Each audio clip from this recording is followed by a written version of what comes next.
जेठ गया ते हाड़ गया, हिजर निखट्टा साड़ गया। अस्सू कत्ते बीत गए, परत ना आए मीत गए। साढ़े पंजाब विच 3 कैलेंडर इस्तेमाल होंदे ने, इस्लामी, ईसवी ते देसी। इंज तां इन्हां कैलेंडरां विच 12 महीने हुंदे ने, पर कदी कदी देसी साल 13 महीने दा हो जांदा है। पंजाबी विच देसी महीने वरते जांदे ने। शायरां दे इन्हां 12 महीनों नूं उत्ते काफ़ी शायरी कीती है। इंदे इश्क विच प्यार दियां सारियां वारदातां नज़र आउंदियां ने। इस दे विच हिजर, तड़प, उड़ीक, फराक, फरियाद, तल्ले, मिन्नतां, वास्ते, शिकवे, गिले ते हयाती दे दुख सुख दा चोखा इज़हार मिलदा है। दरअसल हिजर फराक दी ओह कफीयत नूं शेरां ने बयान किया जाता है। इहदे विच पंजाबी शायरी दी एह रीत है भई इहदे विच इश्क दा इज़हार औरत वल्लों किया जाता है, यानी आशिक औरत होंदी है ते मशूक बंदा। 12 महीने पंजाबी दे जेड़े उनकी रीत विच इस सिनफ नूं निभाया गया है।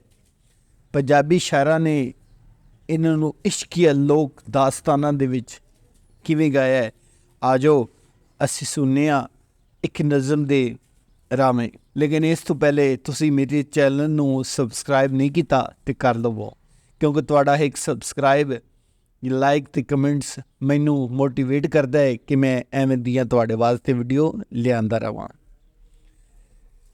आवन दाओ आख गए, बीत कई चित विसाख गए। आवन दाओ आख गए, बीत कई चित विसाख गए। जेठ गया ते हाड़ गया, हिजर निखट्टा साड़ गया। जेठ गया ते हाड़ गया, हिजर निखट्टा साड़ गया।